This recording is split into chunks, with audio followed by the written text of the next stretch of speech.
باللہ من الشیطان الرجیم بسم اللہ الرحمن الرحیم وقالوا اتخذ الرحمن ولدا لقد جئتم شیئا ادا تکاد السماوات یتفطرن منه وتنشق الارض وتخر الجبال حدا صدق اللہ العلی العظیم۔ رفقائے گرامی، اس کائنات کے اندر سب سے خوبصورت لفظ، سب سے زیادہ باوقار لفظ اور سب سے زیادہ محترم لفظ اللہ کا لفظ ہے، اللہ کا نام ہے۔ اللہ کے بعد جو دوسرا بڑا احترام والا، پیار والا، محبت والا لفظ ہے وہ رحمان کا لفظ ہے۔ آپ سن رہے ہیں کہ قرآن مجید کی کسی صورت میں رحمان کا لفظ اتنی کثرت کے ساتھ استعمال نہیں ہوا جتنا اس صورت میں اللہ تبارک و تعالیٰ نے رحمان کے لفظ کو استعمال کیا ہے۔ مکہ کے قریشیوں کو رحمان کے لفظ سے بہت چڑ تھی۔ اللہ کے لفظ سے وہ واقف تھے، اس سے وہ اتنا نہیں چڑھتے تھے، لیکن رحمان کے لفظ سے ان کو ایک قسم کا بغض تھا، ایک قسم کی چڑ تھی، اس کو وہ سننا گوارا تک نہیں کرتے۔ اور اسلام کی تہذیب کی بنیاد آپ دیکھیں تو اسی لفظ سے اس کا آغاز ہوا ہے، بسم اللہ الرحمن الرحیم اور الحمدللہ رب العالمین الرحمن الرحیم۔ تو یہاں سے ہماری تہذیب شروع ہوتی ہے۔ یہاں ہم دیکھتے ہیں کہ کثرت کے ساتھ اللہ تبارک و تعالیٰ نے رحمان کے لفظ کو استعمال کیا ہے۔ قالوا، انہوں نے کہا کہ اتخذ الرحمن ولدا، کہ اللہ تبارک و تعالیٰ نے تو اپنا بیٹا بنا لیا ہے۔ اللہ تبارک و تعالیٰ نے اپنی اولاد میں سے کسی کو اپنا بیٹا بنا لیا ہے۔ یہودیوں نے کہا حضرت عزیر کو اللہ تبارک و تعالیٰ نے بیٹا بنایا، عیسائیوں نے کہا کہ حضرت عیسیٰ علیہ السلام کو اللہ تعالیٰ نے اپنا بیٹا بنایا، مشرکین نے کہا کہ فرشتے جتنے ہیں یہ سارے کے سارے اللہ کی بیٹیاں ہیں۔ عیسائیوں کے پھر دو گروہ ہو گئے، ایک نے تو یہ عقیدہ اختیار کر لیا کہ بالکل اسی طرح جس طرح انسان شادی کرتا ہے اور شادی کے نتیجے میں بچہ پیدا ہوتا ہے اور جو بچہ پیدا ہو جائے وہ اس کا بیٹا کہلاتا ہے۔ انہوں نے کچھ نے تو کہا کہ حضرت عیسیٰ علیہ السلام اس طرح اللہ کے بیٹے ہیں۔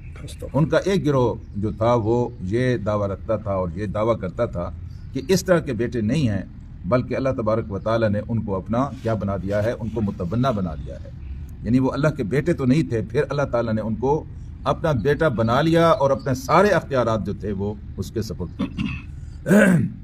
اللہ کا قرآن کہتا ہے لقد جئتم شیئا ادا، یہ ایک ایسی بات ہے، ایسی بات کو تم لے کر آئے ہو، ایسی بات تم نے اپنی زبان سے ادا کی ہے، ادا، جس کی وجہ سے کائنات ہل جائے، کائنات کے اندر شور مچ جائے، ہنگامہ برپا ہو جائے۔ ادا دراصل کہتے ہیں ایسی بات کو جس بات کو سن کر چیخ و پکار شروع ہو جائے۔ یہ کوئی چھوٹی بات نہیں ہے، یہ بہت بڑی بات ہے کہ جس رحمان کا تم کھاتے ہو، جس کی زمین پر رہتے ہو، جس کا دیا ہوا پہنتے ہو اور جس کی دی ہوئی طاقتوں سے تم زندگی گزار رہے ہو، اس کے بارے میں تم ایسی گستاخانہ بات کرو، یہ کوئی چھوٹی بات نہیں ہے، یہ ایسی بات ہے کہ اس کے اوپر کائنات کے اندر ہنگامہ برپا ہو جائے۔ پھر اس بات کو اگلی آیت میں بالکل کھول دیا کہ تقاد السماوات والارض، اس کائنات کے اندر بڑی بڑی چیزیں جو آپ کو نظر آتی ہیں، آسمان سب سے بڑا نظر آتا ہے، تا حد نظر اس کی وسعتیں ہیں اور کہیں کنارہ اس کا معلوم نہیں ہوتا۔ پھر زمین پر آپ چلتے ہیں، زمین سب سے بڑی نظر آتی ہے۔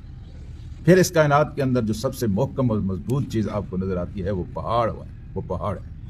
اللہ پاک نے فرمایا یہ اتنی بڑی بات ہے جو تم نے اپنے منہ سے کہی ہے، اس کا تمہیں ادراک ہو یا تمہیں اس کا ادراک نہ ہو، یہ اتنا گستاخانہ کلمہ ہے، یہ اتنی اللہ تبارک و تعالیٰ کی توہین اور اللہ تعالیٰ کو اذیت دینے والی بات ہے کہ تقاد السماوات، قریب ہے کہ آسمان یتفطرن، پھٹ پڑیں، آسمان پھٹ جائیں، آسمان پھٹ جائیں۔ اور پھر فرمایا ومنہ، اس سے وتنشق الارض، اور زمین شق ہو جائے، زمین پھٹ جائے۔ زمین یہ جس طرح زلزلہ آتا ہے، زلزلہ آتا ہے تو زلزلے کی سنگینی اور زلزلے کی وحشت اور دہشت صرف زمین تک محدود ہوتی ہے، لیکن یہ تو ایسی بات ہے کہ زمین سے اوپر آسمان بھی اس سے پھٹ جائے۔ اور پھر وتخر الجبال حدا، اور تم دیکھو کہ یہ پہاڑ جو ہیں یہ اپنی جگہ سے ہل جائیں۔ یہ کوئی چھوٹا کلمہ نہیں ہے جو تم نے اپنے منہ سے کہا ہے، یہ اتنی بڑی بات ہے کہ آسمان پھٹ جائے، زمین شق ہو جائے اور پہاڑ اپنی جگہ سے ہل جائیں۔ اس بات پر وقالوا اتخذ الرحمن ولدا، کہ انہوں نے اللہ تبارک و تعالیٰ انہوں نے کہا کہ اللہ تعالیٰ نے بیٹا بنا لیا ہے۔ یہ کوئی معمولی بات ہے؟ بہت بڑی بات ہے جس کو دیکھیے اللہ تعالیٰ کو، آپ اس بات کو سارے لوگ جانتے ہیں کہ اللہ تعالیٰ کو سب سے زیادہ ناپسندیدہ، اللہ کے نزدیک سب سے زیادہ مبغوض اللہ تعالیٰ کے نزدیک سب سے زیادہ مکروہ، اللہ تعالیٰ کے غضب کو چھیڑنے والی سب سے بڑی حرکت یہ حرکت ہے کہ اللہ کے ساتھ کوئی شرک کرے، اللہ کے ساتھ کوئی شرک کرے، یہ سب سے بڑی حرکت۔ اور یہ تو بالکل صریحاً شرک ہے کہ اللہ تبارک و تعالیٰ کا کوئی بیٹا بنائے اور پھر کچھ لوگوں کو یہ اختیارات سونپ دے جو اللہ تبارک و تعالیٰ کے اختیارات موجود ہیں۔ میرے عزیز دوستو، اللہ تعالیٰ نے کہا ہے کہ اس کائنات کے اندر اللہ تعالیٰ سے زیادہ کوئی صبر کرنے والا نہیں۔ اپنے بارے میں اللہ اس طرح کی باتیں سنتا ہے، لیکن پھر بھی وہ کائنات کو رزق بھی دیے چلا جا رہا ہے اور کائنات کو زندگی بھی دیے چلا جا رہا ہے۔ اور جو لوگ اللہ تبارک و تعالیٰ کی شان میں اس طرح کی گستاخیاں کرتے ہیں، نہ ان کی زندگی ختم کرتا ہے نہ ان کا رزق ختم کرتا ہے، بلکہ سب کچھ اللہ پاک ان کو دیے چلا جا رہا ہے۔ میرے عزیز دوستو، اس لیے اللہ تعالیٰ کی شان سے، اللہ تبارک و تعالیٰ کی ذات سے ہمیشہ یہ دعا کرتے رہنا چاہیے کہ اللہ تعالیٰ ہمیں اس شرک کی مصیبت سے بچائے۔ لیکن شرک اتنی خطرناک چیز ہے اور اتنی باریک چیز ہے کہ مخلص سے مخلص انسان کی زندگی میں بھی کہیں نہ کہیں سے یہ گھس جاتا ہے، کہیں نہ کہیں سے یہ داخل ہو جاتا ہے، یہاں تک کہ کوئی اچھی گفتگو کرتا ہے اور گفتگو کے بعد لوگوں سے پوچھتا ہے کہ جی سنائیے پھر کیسا میں نے واز کہا۔ ہاں جی، وہ یہ نہیں کہتا کہ الحمدللہ۔ ایک عورت اچھا سالن پکا لیتی ہے، اچھا سالن پکانے کے بعد جب وہ پیش کرتی ہے تو کہتی ہے کہ کیسا پھر سالن پکایا۔ وہ یہ نہیں کہتی کہ الحمدللہ، یہ جو کچھ ہوا ہے اللہ تبارک و تعالیٰ کی تعریف ہے، اس میں میری کوئی تعریف نہیں ہے۔ تو میرے عزیز دوستو، ریاکاری کو شرک کہا گیا ہے۔ تو اس طرح چھوٹی چھوٹی شرک کی جو مختلف صورتیں ہیں اللہ تعالیٰ نے ان کو ناپسند بھی کیا ہے اور اللہ تعالیٰ نے ان سے بچنے کی ہمیں ہدایت اور تلقین بھی فرمائی ہے۔ اللہ سے دعا کرتے ہیں کہ اللہ تبارک و تعالیٰ ہمیں قرآن کو سمجھنے اور اس پر عمل کرنے کی توفیق عطا کرے۔ اللہم صلی علی سیدنا و مولانا محمد وعلی آل محمد کما صلیت علی ابراہیم وعلی آل ابراہیم انک حمید مجید۔